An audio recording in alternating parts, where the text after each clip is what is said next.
Hi, I'm Nick Watson. And I'm Bree Watson. And we're the host of the Constant Struggle podcast. We're also siblings.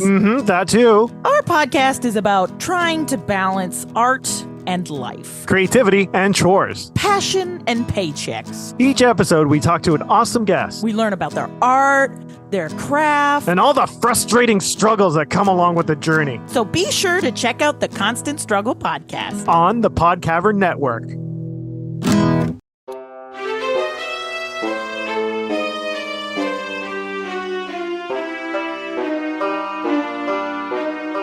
Hi everyone, I'm Tung. I'm Sam. I'm Laura. And I'm Brad. And we are the Pixar Pals, or you might know us as Disney Dummies. Oh my goodness, everyone. We are back. The Pixar Pals cross Disney Dummies are back in the Podcavern after a well-deserved break. Two in the Podcavern right now, and the Dummies and Pixar Pals are married now. What? Which one? Well, technically, I guess all of us are married now. We're all married. But there's two new. We've got special rings. Yeah, special rings. Yeah, exactly. They have powers. Yeah, we in the Podcavern we're kind of brainstorming what we wanted to do in the next hurrah of Pixar Pals and Disney Dummies. Because if you're listening to this episode and you're caught up to everything we've done, we've watched all of the Disney theatrical animated releases and then the Pixar animated theatrical releases. And we're all caught up and we're going to keep watching those new movies as they come out. But we're like, we still like this podcast. We want to do more things. What are we going to do?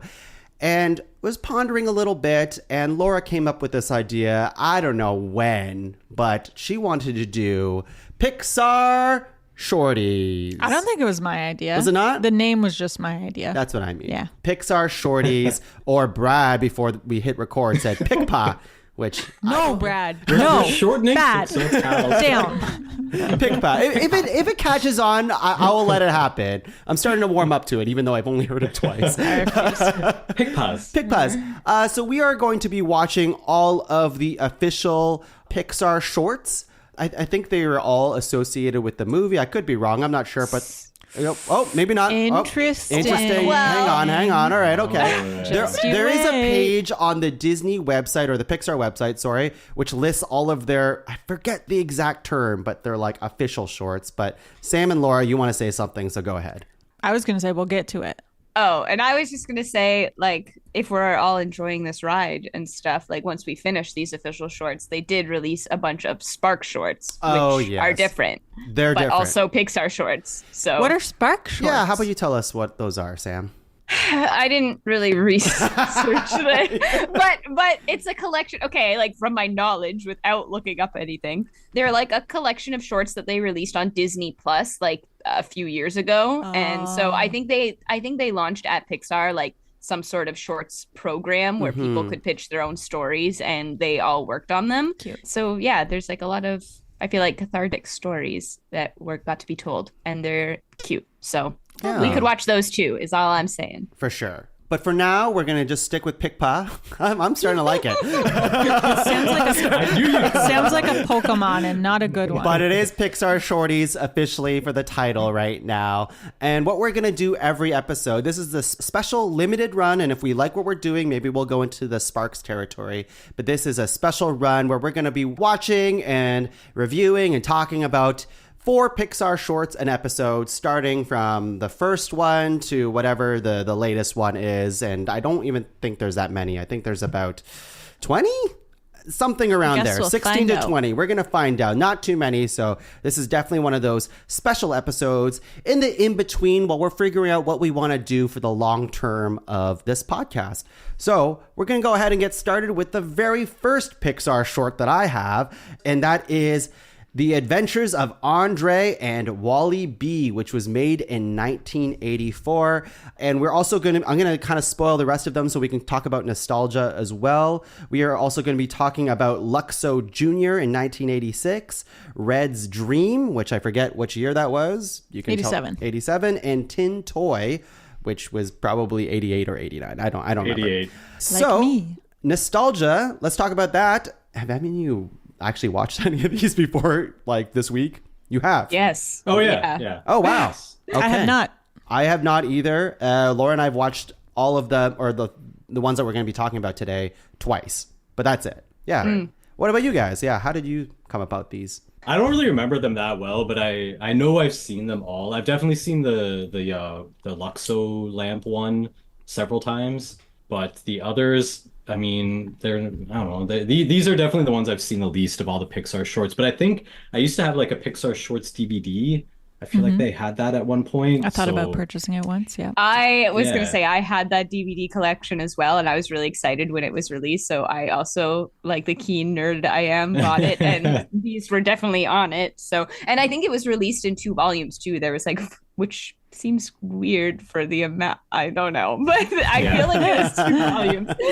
I don't want to like get ahead of myself on why I haven't rewatched most of these too many times until we actually talk about them. But I would say the later ones I've watched far more than these very early Pixar shorts. Yeah, for sure. There is one that's coming up maybe next episode or so. That would probably be my first one I've ever seen. But like these ones here was like, it reminded me of when we first started Disney Dummies and we watched all those like really old, compilation shorts where there's like a lot of the beginnings of this massive juggernaut studio that's about to happen. So it's really cool to kind of like look at them in their early stages and be like, right now you're watching it and it doesn't even hold a candle to like, I don't know, Coco Melon right now. You know what I mean? But like back then it was insane. This was like technical achievements all over. So that's why I'll be talking about why the adventures of André and Wally B was so important.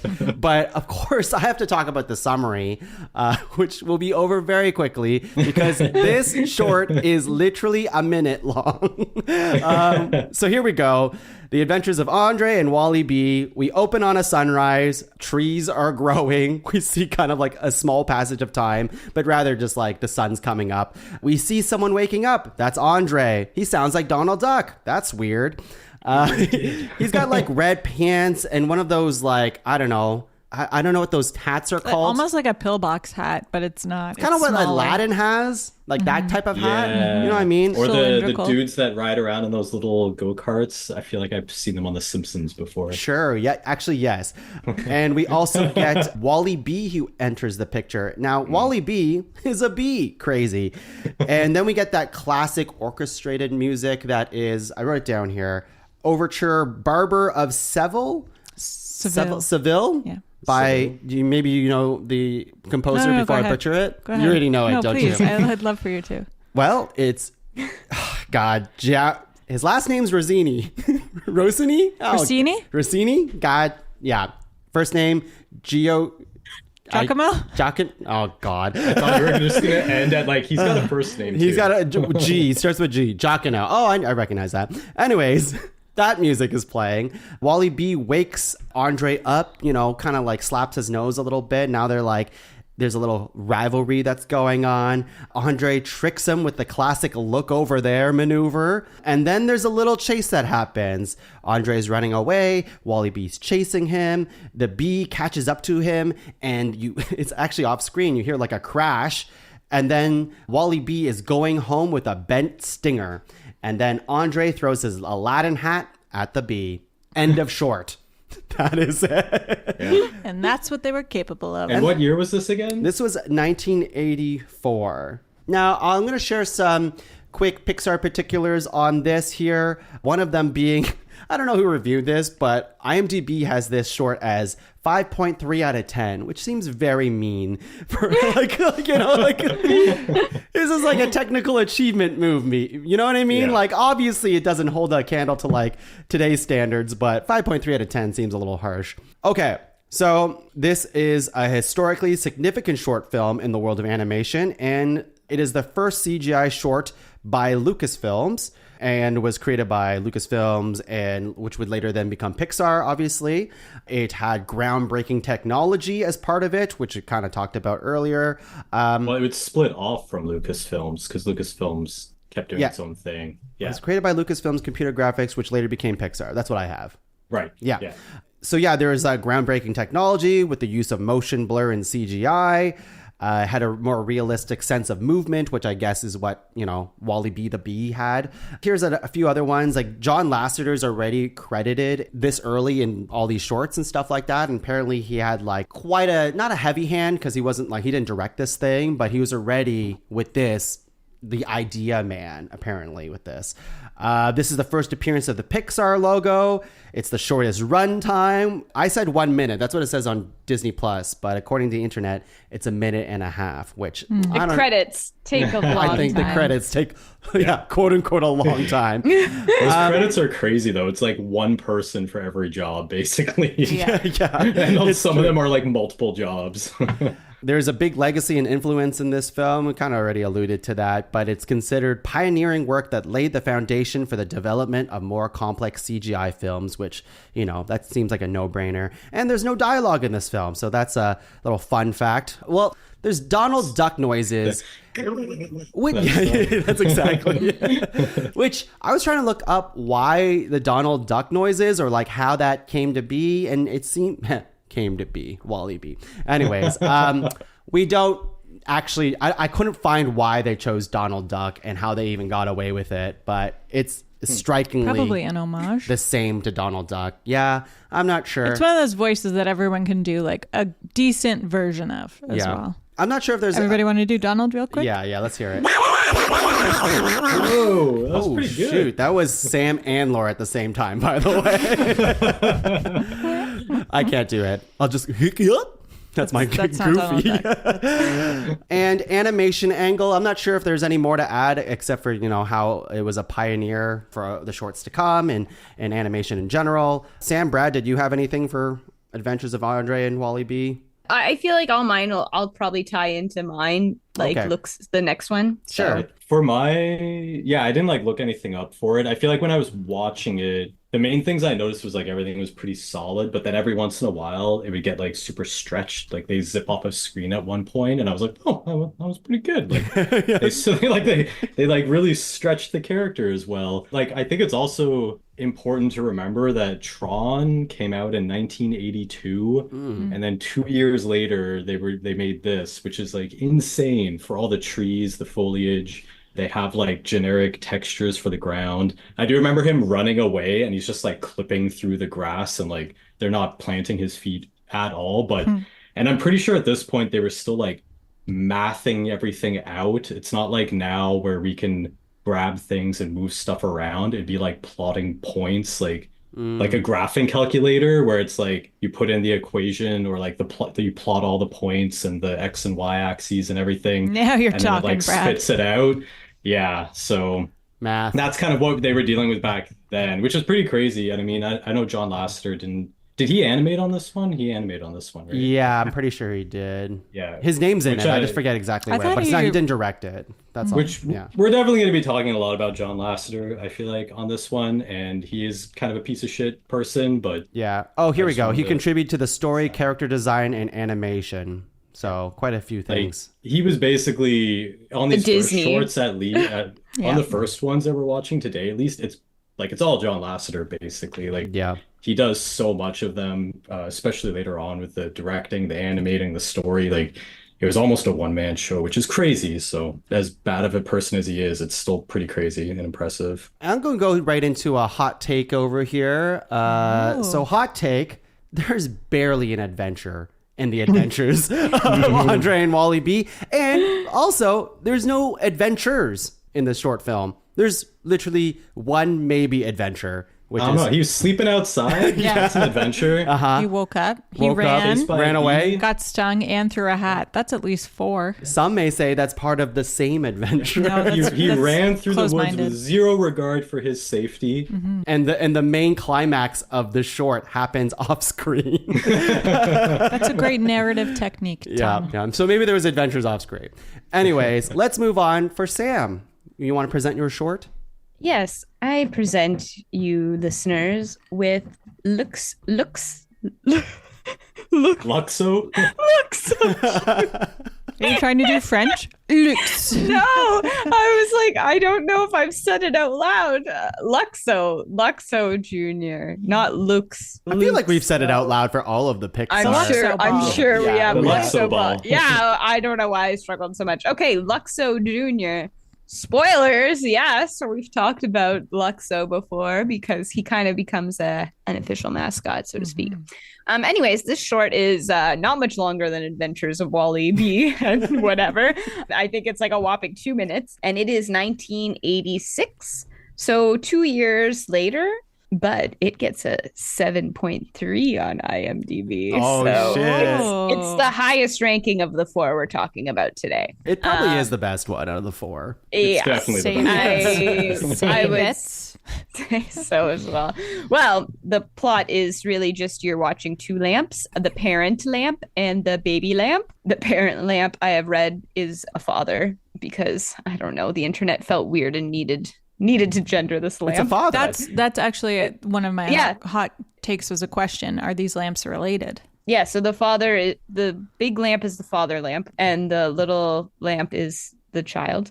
The big lamp does have a long cord, so I should have guessed it was. Wow. The big lamp fucks. Big lamp fucks. Nobody really fucks in André and Wally B, but No. big lamp fucks. The big lamp definitely The fucks. big lamp definitely fucks. I mean, it started a legacy.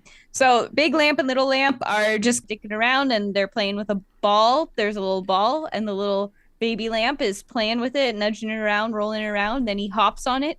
It deflates. It gets ruined. His dad lamp kind of shakes his head at him and seems disappointed and scolds him mildly. And then the little lamp goes and gets a big beach ball. And he's just like, haha, Nice. oh, my son. Without saying anything. This is all a lamp being animated. Like, Lamps will be lamps. squeaks as they move But around. you can, it's very anthropomorphized.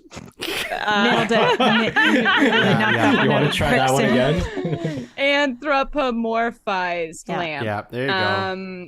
Nailed it. So Anthropomorphized Luxo. Luxo lamp.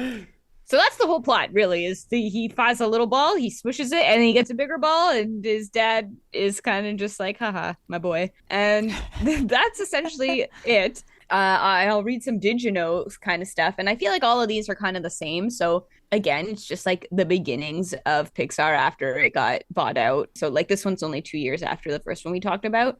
So this one they were working on finishing for this like convention called SIGGRAPH. Oh, that's what I got too for the André one as well. Yeah. So I think they're like constantly like doing stuff for that at this time in Pixar's career. So it's like an annual computer graphics conference. And because computer, like Brad said, with Tron having just come out, like this is all so new, right? Like this is like the forefront of all of this. So it's a bunch of industry professionals and they're making these movies for this. Apparently they like worked, Catmull and Lasseter were the 2 like heads on this one. And they worked around the clock. I read this fact in 2 different things that they took a sleeping bag into work and were sleeping under their desk ready to work early the next morning. Ultimately, the film took 4.5 months to be completed. I feel like that's really telling of the animation industry and it's like toxic workplace environment stuff. Like this is just, I'm like thinking back to like animation school and work, and like this is just how the industry was for so long, where you were expected to like commit your fucking life to this craft. So I read that and kind of like winced a little. I was like, like if they started doing that at the very, very beginning. Yeah, like... it's just always been this way. And it's like, fuck, kind of a little depressing. But anyways, this short was regarded as a breakthrough in the animation industry as well, though. We're also entering a time in the 80s, late 80s, where everybody's really in the art and in animation is really wary of computers taking over, like switching jobs, like moving away from traditional. It's all like a little scary, but I think this showed how it could be used as a tool. And like, I don't know, that we clearly are seeing like a new industry and a new like medium evolving here in real time. So this kind of just showed the Pixar's capabilities. Like these shorts were just to show what these computers could do, essentially. Like I don't think they were like thinking about like making like crazy animations at this time. They were just wanted to be like, look what the computer can do. So it was really like just groundbreaking for all of that. And like obviously Pixar made the smart, I would say, decision to hire on actual animators to do this, because anyone could have just like thrown some things around crappily, but I think what makes it as impressive is the life, like the lamps coming to life and everything. Like I feel like this wouldn't have had the same kind of shock and awe if it was like shittily animated. But they like Lasseter talks about this lamp short, and I guess he was talking to some other guy in animation who was like, well, you have to have a beginning, middle, and end to a story, even if it is just a minute. Like you still want to tell a story, which I feel like that is what is drawing in people and getting these standing ovations, even if it's a computer graphic like seminar, right? So I think they were making a lot of smart choices at this time. This short, I mean, obviously it was 84, so it wasn't, or 86, so it wasn't really releasing in front of anything. But when Toy Story 2 came out, it released in front of it in theaters. So they used this short for Toy Story 2. Yeah. I actually went to 5-star, 1-star just because it came up. I got 5-star. An amazing and well-crafted story that is fun and engaging for people, no matter their age. It will stick in their hearts long after the film ends. The film is a wonderful lesson that will make viewers smile. I recommend watching it. A must-watch. And nobody gave it 1 star. So, wow. People used to be better. And then animation angle. I mean, like I said, we've all just kind of been talking about how they're using animators for basically computer software tests right now. So that's kind of cool. Them bringing in all these principles from the 9-Year-Old Men and from Disney backgrounds, but applying it here to like 3D computer stuff was like quite a bold move to make. So that's pretty cool. And the reason this film is a pitch black background is because Pixar didn't have the hardware yet to even make backgrounds, really. So I don't know what the deal is with because they already had done the B one, but I don't know. They were using Lucasfilm stuff then. Maybe, yeah. I don't know what the sitch is. And then the one other fact that was on IMDb, and I laughed because there, like I said, there's a lot of, I came across multiple sources that were like, people asked John Lasseter if the lamp was a mother or a father, and he always said father, and I was like, okay. Classic. And then this one quote is like, this one quote's like, although Luxo Sr. is a male/father, he's actually based on John Lasseter's mother. I'm pretty sure nobody fucking cared about what this lamp is. Like, that's so dumb. So I don't know. The internet's just being weird on this one. Tell us more about your family road trips, John. Everyone wants to know. I know.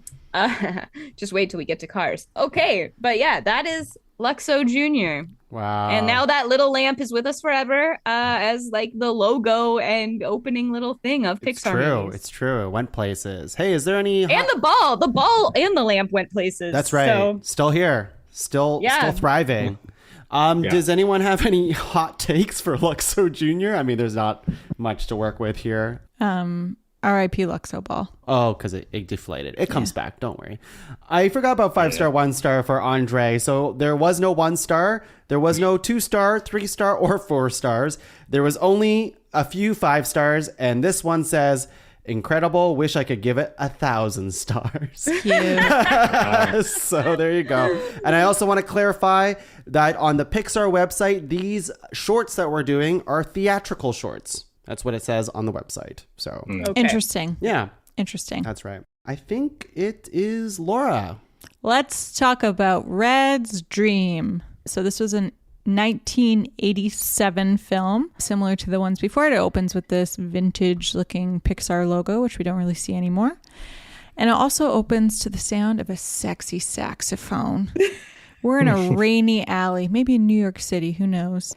And this is where we see water for the first time in a Pixar short. And I'll tell you what, it looks pretty good. It's a rainy evening outside Eben's Bikes, and we zoom into the shop to see the clearance corner where there's a single red unicycle, 50% off. And then as we zoom in on the unicycle, we get a dream sequence. There's a clown. There's a clown of your nightmares. Terrifying. There's the scariest clown you could possibly imagine. But not the scariest character we're going to talk about today. But still nightmare. The clown comes out on a unicycle and juggles. While on the unicycle. But then, wait a second. The unicycle is no longer under the clown.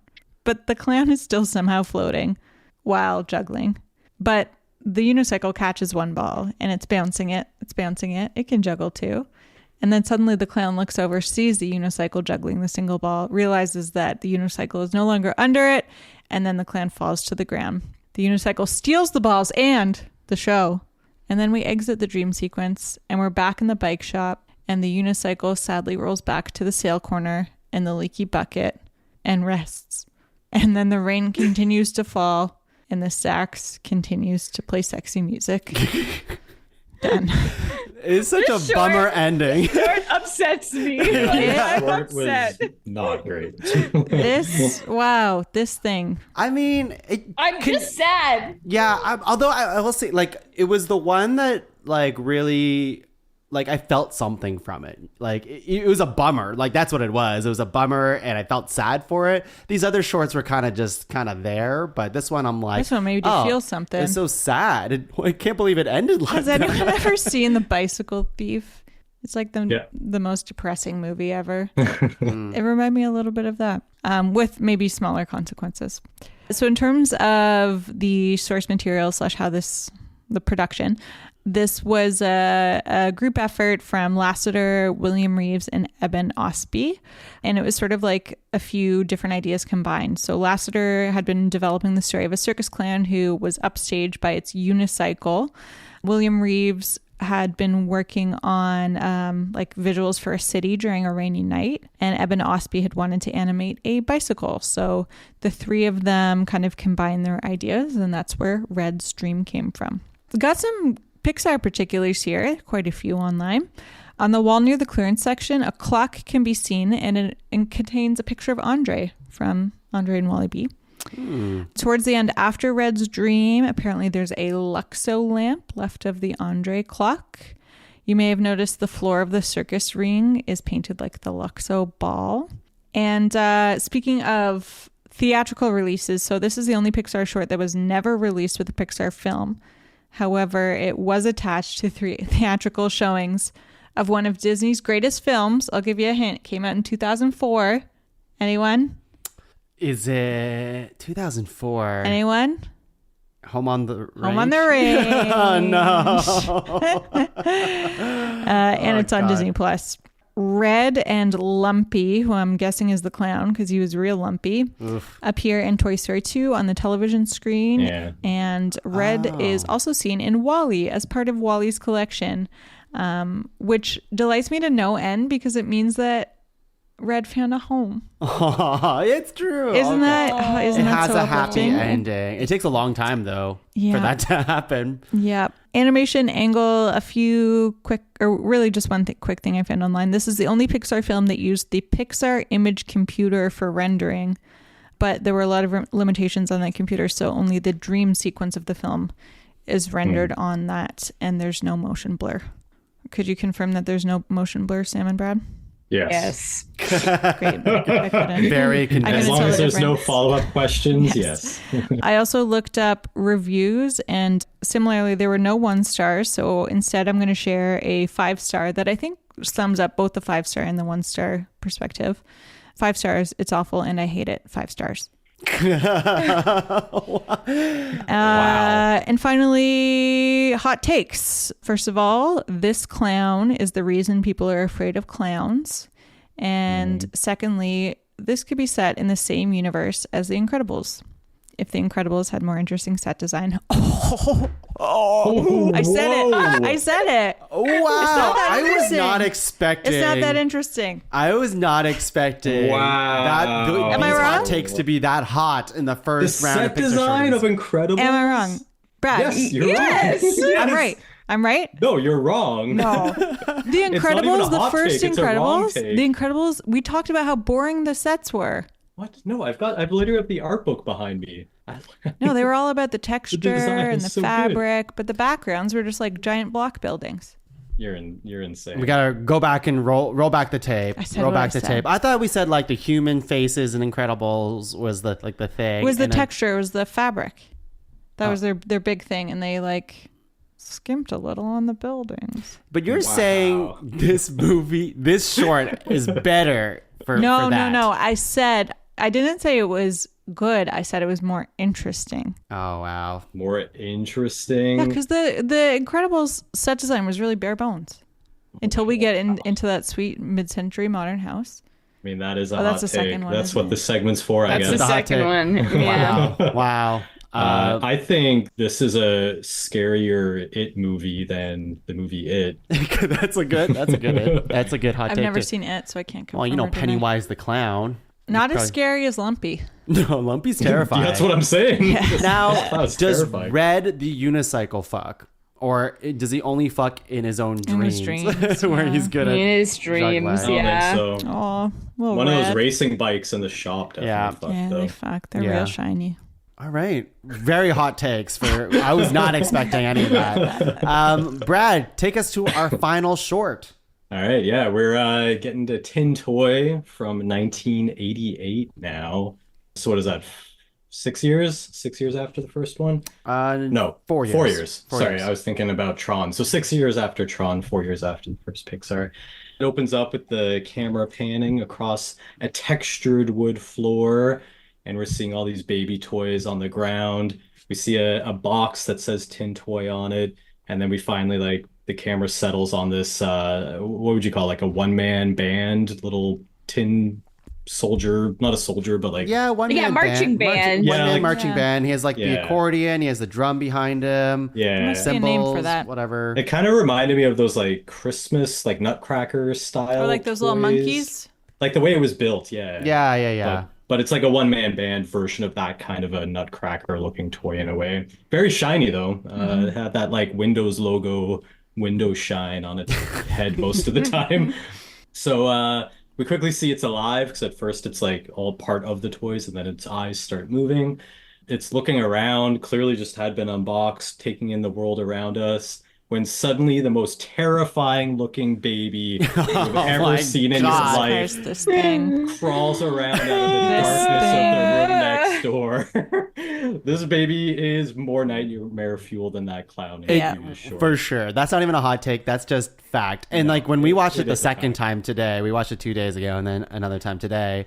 It was just as scary the second time. It does not get better And it's- on subsequent viewings. It's like they threw a bunch of freckles on it to try and make it cuter, Yeah. which usually works, but it made it so much worse.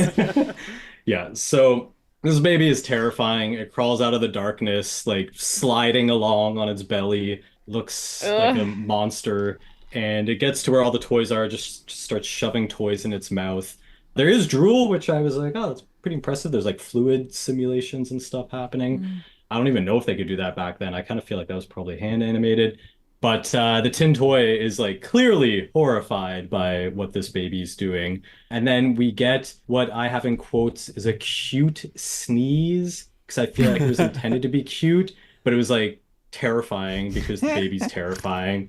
And this also freaks out the tin toy. So he wants to run away. The tin toy wants to get away. But as he starts moving, because he's a one-man band with all the attachments to him, every movement he makes a little band noise.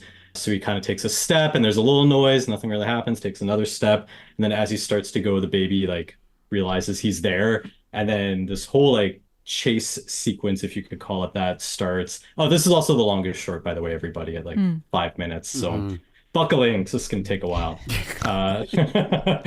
So this like chase sequence kind of starts with like the tin toy making all this noise, running away from the baby. Baby's like crawling and then stands. Maybe we're seeing its first steps. I don't know where the parents are, but this baby is now standing and walking like a regular Rory Calhoun, just going after this tin toy. The tin toy, while running away, runs into its box and gets kind of like stuck in there. It's trying to get away, can't. It eventually spins. Oh, we get a shot through the plastic in the box of the baby coming at the tin toy.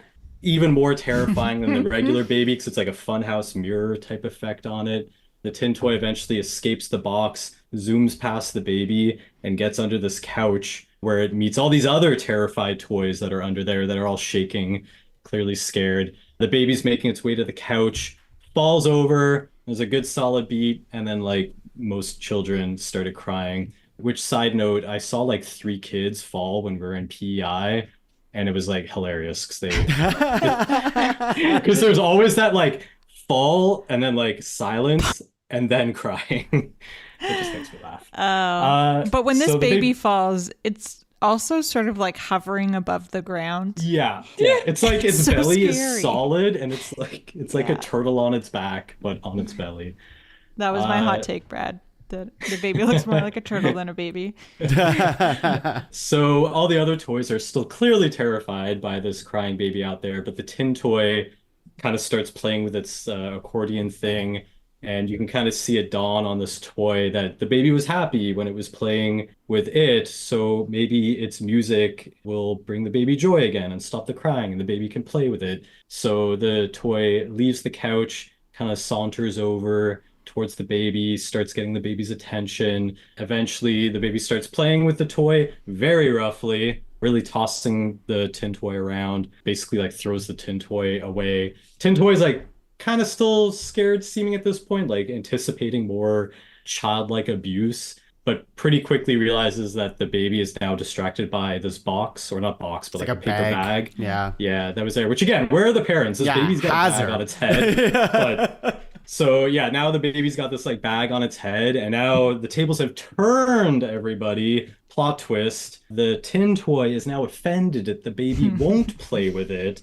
And the whole short basically ends with the tin toy chasing the baby around, trying to get its attention to play with it again. So who was really enjoying the playtime more, I think, is the question we end with. I wonder if Pixar will ever explore that in a more extended. The whole thing with toys being alive, not a great idea. Yeah, We'll probably never come So back silly. to it. Scared toys hiding under a bed. Oh. Yo, those scared toys under the bed were also kind of freaky looking It's very too. Sid coded. Yeah. All which gets into like the Did You Knows a bit, but all those toys were like hand modeled by all the different people on the short because they like it wasn't just one person. And I was watching a thing where a guy was like, "Oh, do you want an elephant?" And they were like, "Yeah, sure, that'd be cool."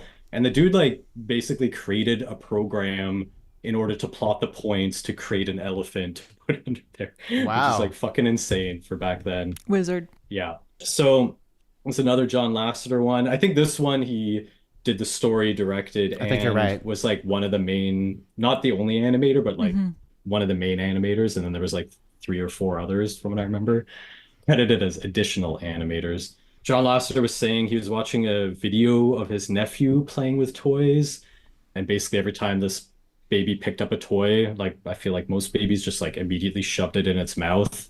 And he was kind of sitting there and thought to himself, wow, it must be like what would it be like to be a toy? Like these babies, this baby would look like a monster. Like I wonder what the toy's life is like to be on that side of things, which obviously eventually developed into the idea for Toy Story, which again, I feel like we've talked about on Disney as well, but like the Pixar podcast where some of their best movies are just such simple ideas where it's like, it's crazy to think that nobody thought of that before.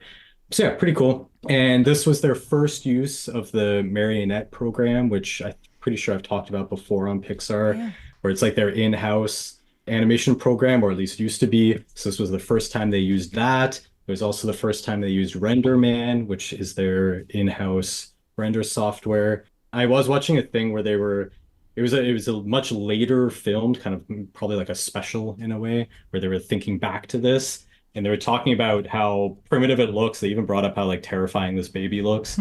But they did bring up how this was like the maximum. They were really pushing the technology at the time for what they could do. So they had stuff like soft shadows, which they didn't have in other things. They had textures like the wood flooring, the cloth on the couch, the magazine cover, even like the shininess of the tin toys had all these things that they couldn't do before, which when I was watching this, I was like, man, it's crazy that they went from basically this to like Toy Story and like doing features almost. Like the jump is pretty unreal.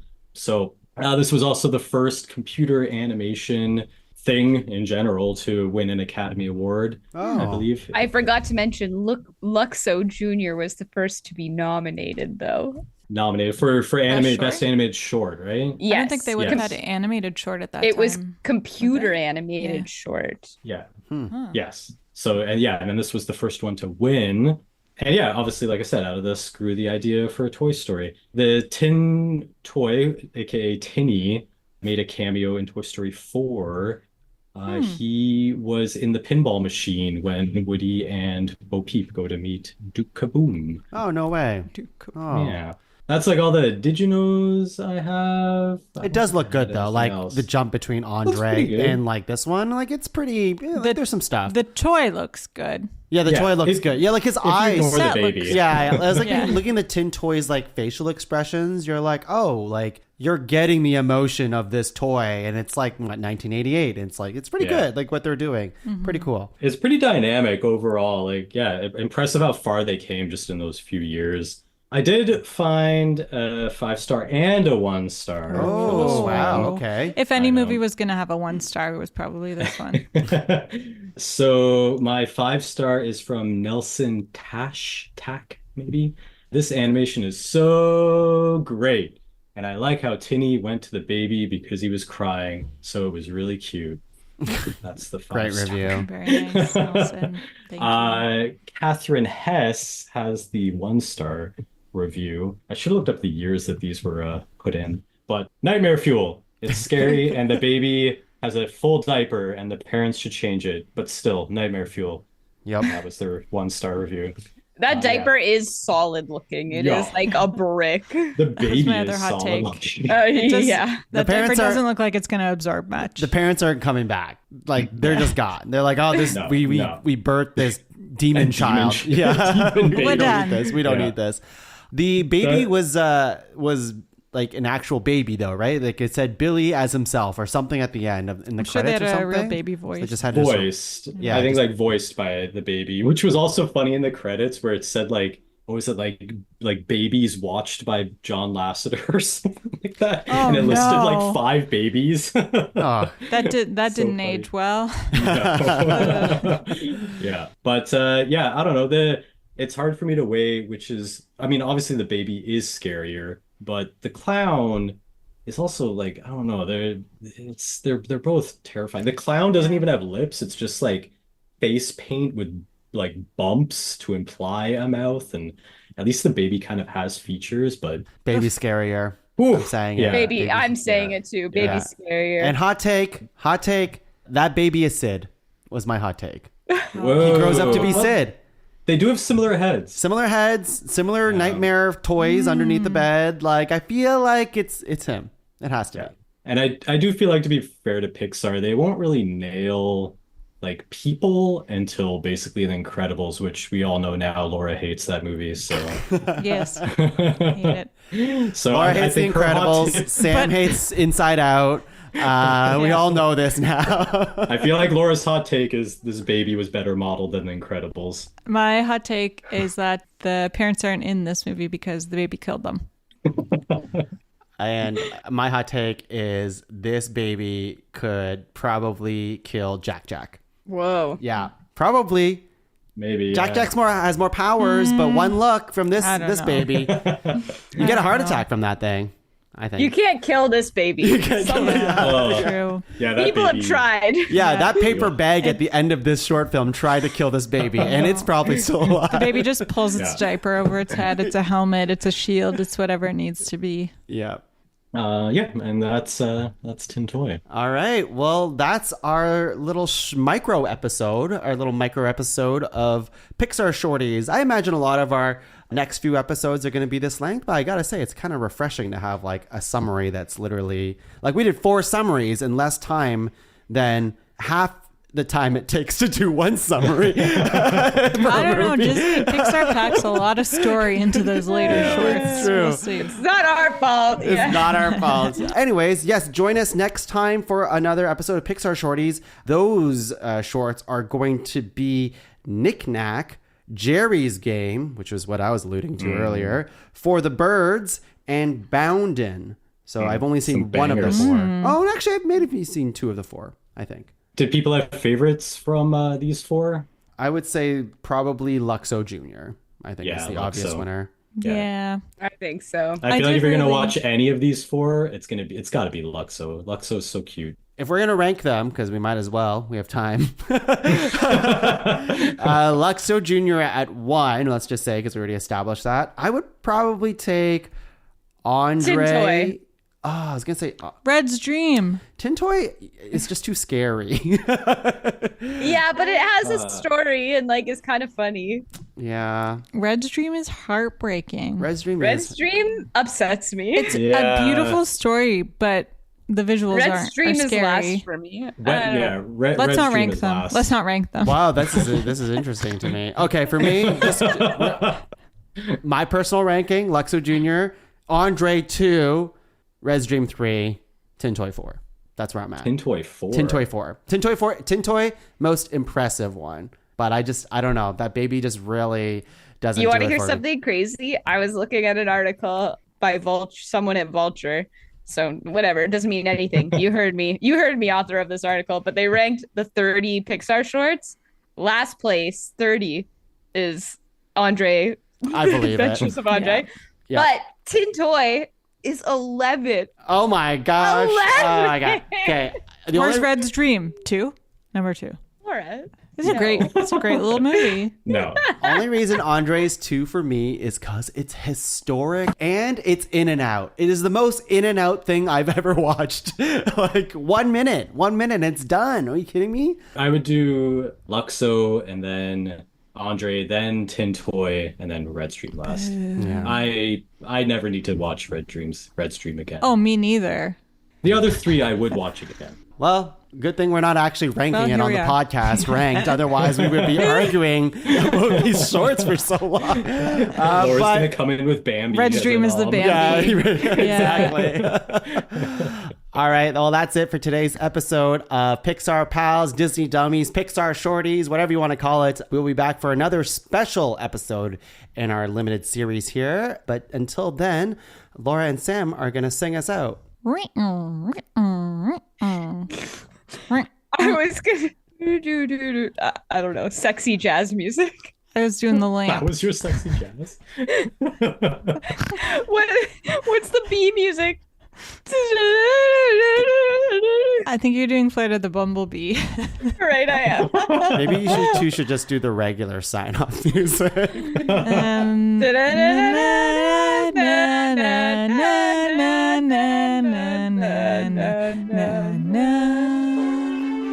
Luxo lamp.